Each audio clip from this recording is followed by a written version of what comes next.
Hey guys, welcome to the Q3 weekly practice for week 1. So this is just going to be a quick overview of the problems, so to help you kind of get back in the flow of solving math problems.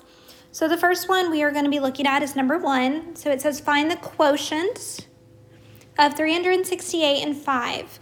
Your answer should be in decimal form. So we have to understand that quotient means to divide. So we are dividing 5 into 368. So we're using long division for this. So we're trying to think, how many times will 5 go into 3? 0 times. How many times will 5 go into 36 now? So we know that 5 times 7 is 35, so it'll go in there 7 times with 1 remainder. We're going to drop down the 8.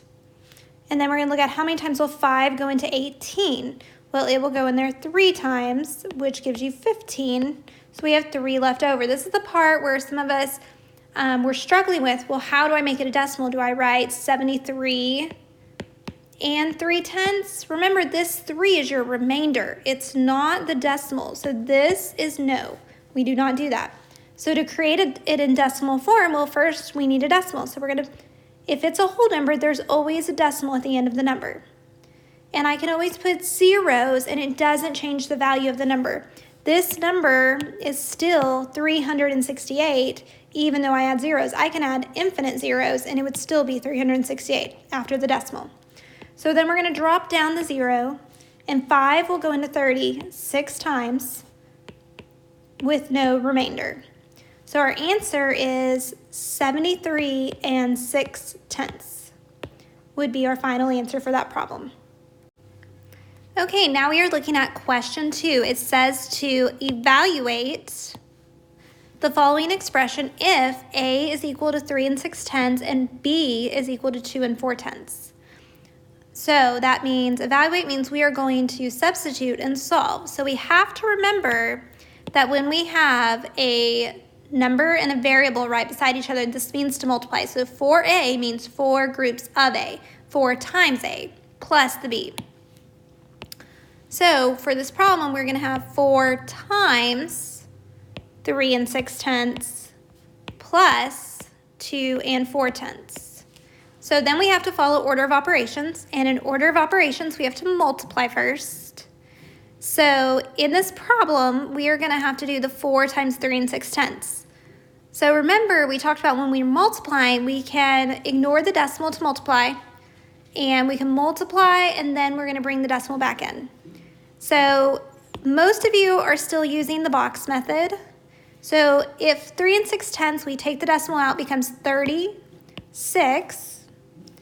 So 4 times 30 would give me 120. 4 times 6 would give me 24. I could add those together, it equals 144. But I know this number is not 4 times 36, it's 4 times 3 6/10. So that would tell me that I need to put my decimal between the two 4s, because 14 4/10 is close to 4 times 3, which is 12. So then we have, sorry that I ran out of room, so this answer I'm putting here. 14 4/10 plus 2 4/10. So we know when we're adding, this one you might be able to do in your head, but I'm going to go ahead and work it out vertically and not horizontally. So remember, when we're adding decimals, we need to line them up. So 4/10 plus 4/10 is 8/10. 4 plus 2 is 6, and then we just bring the 1 down. So our final answer would be 16 8/10. Okay, now we are on to question 3, which is adding and subtracting fractions. I'm sorry if you're hearing some background noise. They are actually building a house next door to my house. So first thing we have to remember is when we are adding and subtracting fractions, our denominators must be the same because they're the labels. This is, I have 12 25ths and I have 4 fifths. Those are different labels. So we need to come up with a label that they can have in common. So I know that 5 can go to 25. So I'm going to change this 5 to be a 25th. But we have to remember the golden rule. What I do to one number, I have what I do to the denominator, I have to do the numerator. So we know that 5 times 5 will change that to 25. So we're making an equivalent fraction. So that means I also have to do it to the numerator of 4 times 5, which is 20. So now the two have common denominators. So if I have 12 25ths plus 20 25ths, that means I would have 32 25ths. But we know that when our numerator is greater than the denominator, that's an improper fraction. So that means we can make a whole. How many 25s are in 32? There's 1. So you have 1 whole. And I would take 25 out of that 32, which leaves me with 7 25ths. Okay, we're going to do the same thing for the next problem. So we have 3/4 minus 18 32nds. As someone said today, that sounds weird. It's a lot. So I know that I can, if I look at my 4s, I know that 4 can change into a 32. So I'm just going to change my 3/4 to be out of 32. So I know that's 4 times 8 is 32. So that means if I change the denominator, I also have to change my numerator. So 3 times 8 is 24.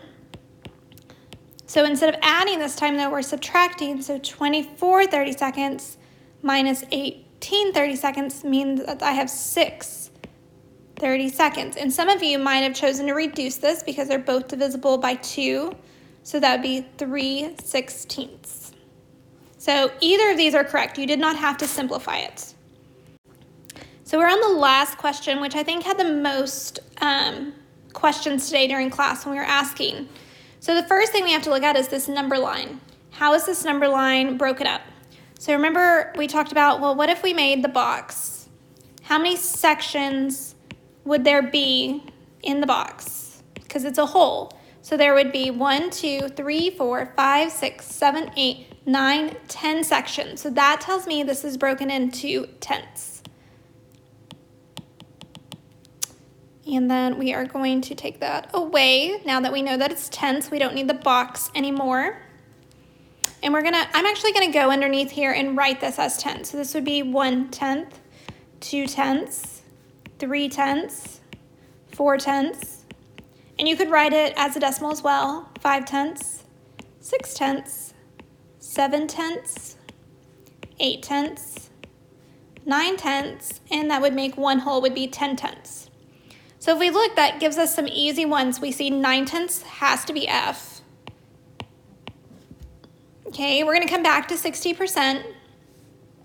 If we think about how we read decimals correctly, we read this as 1, and it's in the tenths place, so this would be 1/10. Okay, and so now we just got to look at the other ones. So 60%. So we talked about what percent means. So if you break the word percent down, percent, per means for each, cent means for every 100. So 60% is the same thing as 60 out of 100, which if I change that to be out of 10, that would only be 6 out of 10. So D would be 60%. So same thing with 20 100ths. If I have changed that to be out of 10, all I'm doing is dividing both of them by 10, which gives me 2/10. So we know that has to be B. So these are the trickier ones. So 45% we know is really close to 50%, which would be half. So if we look here, 5/10 is our half mark. So 45% is less. So that would leave us with C. And then 75/100ths we know is going to be, it's going to be an in-between, and it's going to be more than a half. And if we think of this as 75/100ths, we know that it needs to be between 7/10 and 8/10. So E would have to be this one. I hope this helped for anyone that was stuck. If you have any other questions, just leave them in the comments on the Google Classroom.